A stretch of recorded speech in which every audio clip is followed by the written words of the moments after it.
So meron na naman nag-drop mismo na bagong phone si POCO at yun ay wala iba kundi pinangalanan na POCO F7. At ano nga ba meron dito at sulit nga ba ito bilang isang mid-ranger this 2025? At saka not to mention ang kanyang price ay mahigit 20,000 pesos pataas lang depende sa variant na pipiliin mo. Ano ba talagang pinaka-worth sa kanya? Well, yun ang pag-uusapan natin ngayon at ito mismo ay isang review and hopefully ay mag-enjoy kayo. So without further ado, simulan natin natin from performance hanggang AI features niya kung ano meron. When it comes sa unboxing ay ito mismo ang kanyang box which is a solid black na kung saan ay nakasulat na POCO F7. At the same time ay kapag inopen natin to ay makikita nyo yung signature color mismo ni POCO na kulay yellow. Sa loob mismo ng box na ito makikita nyo rin mismo ang SIM card ejector niya at the same time ay yung kanyang case and some manuals. And that's pretty much it para doon. Ngayon ang sumunod naman doon ay yung cellphone itself. And pagkatapos naman doon ay makikita nyo mismo yung 90 watts na charger niya at yung kanyang USB papuntang Type-C cable which is gagamitin niya for charging. Nung inopen ko yung phone na ito ay unang-una kong napansin sa kanya ay yung design mismo ng back glass niya at the same time ay yung sa may bandang camera niya. Masabi ko na napaka-slick nung design niya kasi maski rin ako ay nagustuhan ko yung dating nung back panel nito. At the same time ay glass yung likod niya so kahit gamitin niya mismo ng blade ay hindi siya magagasgas. Same goes din sa camera kaya hindi wala kayong worry na magasgasan nito ng mga susi or ng mga coin niyo pag nilagay niyo sa bulsa. And that's pretty much it pagdating mismo sa box. So tingnan natin kung ano meron naman sa phone. Unang-una pa lang nung binuksan ko yung phone na ito ay makikita mo talaga mismo yung screen niya. Sobrang legit at napakaliwanag niya. Walang kulay na nag-fade kahit saan kang tumingin na anggulo mismo sa phone. Like kahit sa left or right, top or bottom. All good lahat. Clear yung visual pati yung colors niya. Yun yung una kong napansin sa kanya kasi yun yung tinitignan ko madalas lagi sa mga phone. Dahil lalo na kung ako mismo ay nasa labas, nasa maliwanag mismo akong lugar. Ayoko kasi yung parang kailangan ko pang i-tilt yung phone itself ko like gaganyan-ganyan ko para makita ko lang mismo yung screen, which is okay yun. So, tinatawag din na itong screen na to ay ultra bright at ito ay AMOLED display na mahigit 6.83 inch. Yung resolution niya ay mahigit 1.5K mismo. At yung screen nito ay tumatagaktak na mahigit 120 Hz na refresh rate. So, when it comes to gaming, okay na okay talaga kung gusto nyo ng smooth gameplay. Which titingnan din natin kung kaya ba ng performance ng phone para makip up niya yung 120 Hz. Pagdating naman sa peak brightness niya ay mahigit 30 to 100 nits. So, maliwanag na ito kahit nasa harsh condition ka ng araw ay pwede mong makita dahil the same time sa sobrang linaw niya kahit nasa katapat siya sa araw, kitang-kita ko pa rin talaga yung display niya dahil bukod sa ang ganda ng display, ang poppy pa ng color niya. Ang hindi ko lang nagustuhan dito sa phone na ito so far ay madaling mag-iwan ng fingerprint pagdating sa screen pati sa likuran niya. So, medyo ingat lang tayo doon kung gusto niyo maglagay lang kayo ng case para sure na hindi kayo maglagay ng mga fingerprint sa phone itself. And ito, nagulat ako na napakanipis ng bezel niya. Mapagilid, mapaibaba, like lahat manipis. Kasi yung screen body ratio niya is mahigit 94.2%. I-plus pa natin yung bottom bezel niya mahigit 1.9mm lang siya. Like, napakanipis nun as in. So masasabi natin na ito ay isang sleek and napaka-immersive niya when it comes to gaming or pag nanonood lang kayo ng mga YouTube or ng mga video or kapag nag-view kayo ng mga pictures na sabihin natin kung photography ang balak mo. Pagdating sa responsiveness niya, no lag siya. Super smooth siya and up to 2,560 Hz ang kanyang touch sampling. And meron siyang tinatawag na wet touch 2.0. Ibig sabihin nun, sa madaling salita lang naman, like nakapangalan naman na din, ay kahit basa yung kamay mo ay hindi siya gagalaw na randomly at magte-text sa ex mo na wala namang pakialam sa'yo. Hindi, joke na, sorry. So, ibig sabihin, more control ka sa sarili mo, lalo sa decision mo sa buhay. Ba yan? Ba't pa siya yung pinili mo yun, no?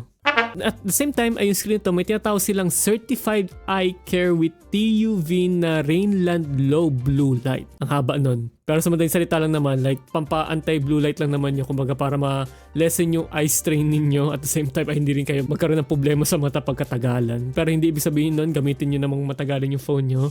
Take breaks din, please lang. Okay? So, meron siyang flickering free din kasi napapansin nyo minsan sa mga phone kapag nakatapat kayo or sabihin natin sa mga camera, makikita nyo parang nag-flicker yung mukha nyo yung ilaw. Yun kasi yung flickering na yun. Which is hindi mo man napapansin yun sa naked eye mo pero mararamdaman mo sa mata yung pagkatagalan. Meron siyang HDR10 Plus na support para sa mga vivid content ninyo. Ibig sabihin lang noon ay magkakaroon tayo ng high dynamic range which is mas maganda pa yung para yung color, pati yung contrast and everything. Kung yun yung mga hinahabol ninyo. Ngayon, pagdating naman sa performance and battery, kung gamer ka man, power user o kaya multitasker ay okay tong phone na ito. Like, hindi ka naman maloko sa phone na to. So, pagdating kasi sa processor niya, ang gamit niya ay Snapdragon 8S Gen 4. So, ito po ay 4nm na flagship level na chip with LPDDR5X plus UFS na 4.1 para smooth ang performance natin across demanding na mga tasks. Like, sabihin natin yun, pag nag-multitask kayo, nag-rendering kayo ng mga video, o kaya sabihin natin, ikaw ay ginagamit mismo yung phone mo bilang para makakita ka ng mga modelings or something,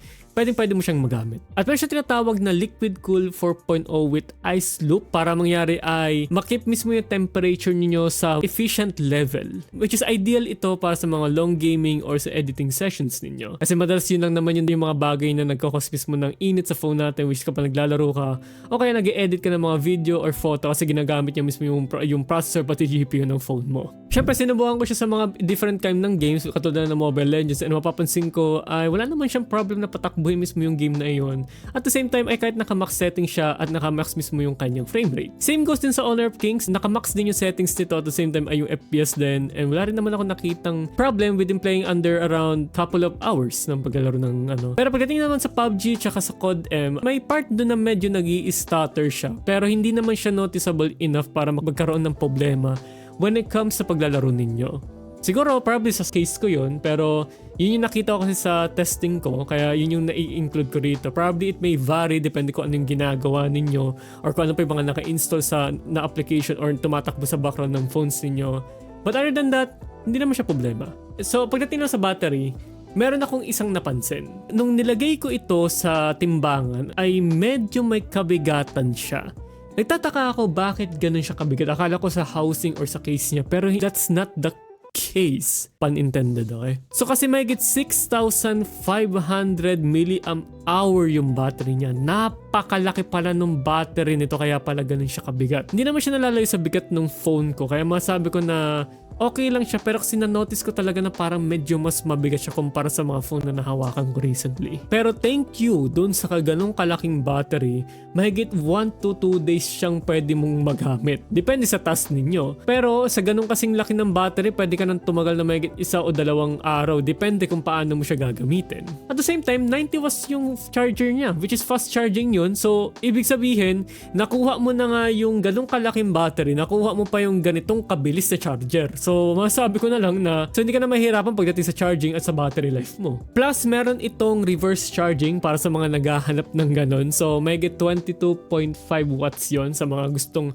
mag-charge papunta sa mga ibang bagay. Sabihin natin kung gusto niyo i-charge yung other phone ninyo or sabihin natin phone ng kaibigan ninyo or other pa, like sabihin natin kung meron kayong watch kasi pwede mo siyang i-charge doon. Yun yung tinatawag na reverse charging. Kaya when it comes naman sa camera and video features niya, which is I'm pretty sure most of the time ay may 70% sa atin ay gumagamit ng camera. Siyempre kung bibili ka ng phone, mas mabuti na lang na maganda rin pati yung camera dahil hindi mo lang naman gagamitin pang laro. Tama? So masabi ko ay marami siyang karagdagan na nilagay. Katulad na ng mga AI features niya, pero isa-isahin natin. When it comes sa main camera niya, collaborated po nila si Sony dito, which is 50 megapixel na IMX882 with OIS. Oh my god, may optical image stabilization siya. And napansin ko, sulit siya. Maganda yung kanyang stabilization, which is I really appreciated that. Big fan ako when it comes to sa mga ginagawa ni Sony.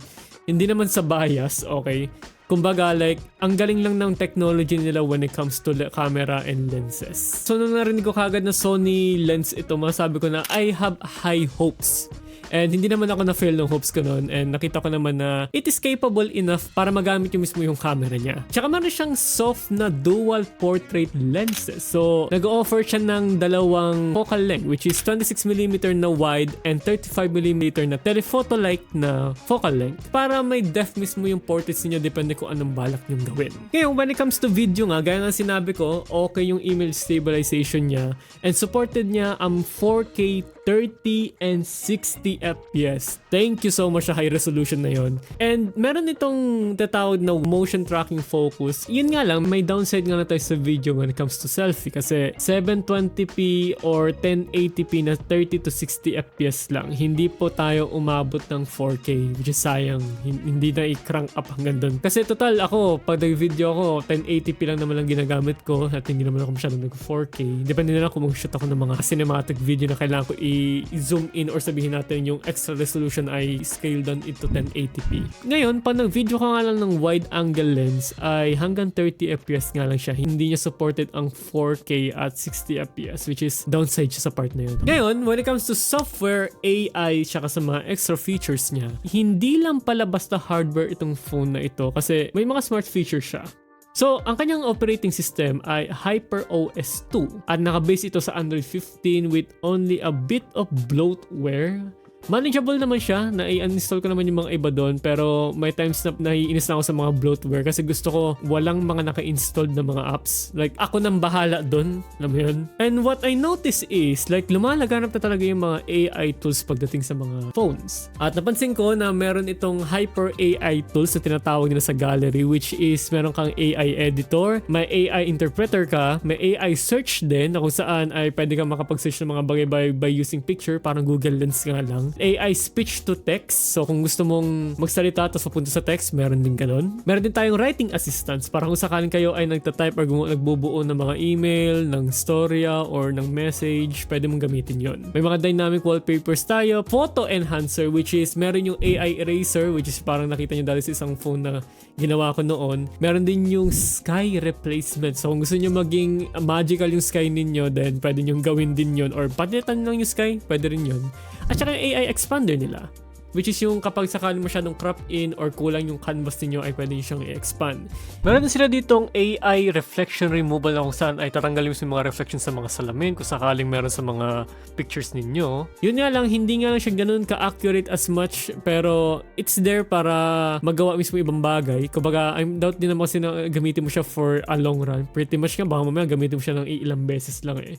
Pero at least na doon lang siya bilang backup tools if ever kailangan mo siya. Ang nagustuhan ko when it comes sa phone na to, kapag nakasuot kayo ng earphones or ng earbuds na nakakonect sa Type-C, like naka-wired hindi siya yung sa wireless, okay? Ay meron siyang tinatawag na live in-ear na monitoring. Perfect ito para sa mga content creators, sa mga casual na nag-studio monitor katulad ko. Kasi minsan kasi hindi ko namamalayan sobrang hina para ng audio ko, o kaya sabihin natin sobrang lakas pala, sobrang ingay pa sa paligid pero hindi ko alam. So, it's a good thing din na may ganito sila para if ever man kayo ay gagawa ng mga sabihin natin school project or video project na kaya wala kayong parang pang test ng audio, pwede mong gamitin yung Type-C or yung wired mo ng mga earphones para ma-monitor mismo yung pinaka-sound ninyo. And when it comes po sa updates, okay, 4 years po ang major Android update niya at meron po siyang 6 years na security patch. So, solid ito for future-proofing kung sakali mang gusto nyo gamitin itong for the long run. So, ano ba yung mga nag-gather natin so far? Ultra bright AMOLED display, wala siyang fading pag titignan mo sa side, and responsive siya at saka naka HDR10 plus siya. Pagdating sa performance ay flagship level na Snapdragon ang gamit niya, mabilis yung RAM din niya, at meron siyang magandang thermal system, ay kayang-kaya niyang i-monitor yung temperature, at may 6500 mAh yung kanyang battery, 90 watts na quick charge, reverse charging, 50 megapixel na may dalawang focal length, at marami pang iba katulad na ng mga Android updates pati security patches niya. Masabi ko na it is okay na and it is ibang for the buck if kayo mismo ay hinahanap niyo yung mga feature na ito sa isang phone. Kasi masabi natin na flagship level siya plus may mga AR features din. Itong phone na ito ay hindi lang basta malakas sa hardware kundi matalino pa pagdating sa software kasi may AI, diba? Kaya kung gusto mo mismo yung display niya, yung mga extra features niya, yung mga live ear na monitoring, yung camera niya, unit may mga limitation nga lang. Pero okay naman sa yung mga ganitong datingan, then enough na ito for most users. Kasi bawat phone kasi ay may mga sarili-sarili silang features and capabilities na nakadepende sa kung sino mismo yung gagamit. So yun, so let me know lang guys kung anong gusto nyo dito sa phone na ito and comment below lang kayo dyan. And yung mismo ang ating review pagdating sa POCO F7. Sana naman nakatulong ito sa inyo and iwan na kayo ng like dyan and subscribe na naman po para mag-isang chikoy and see you guys sa next one. Pero tayo dyan and paalam po.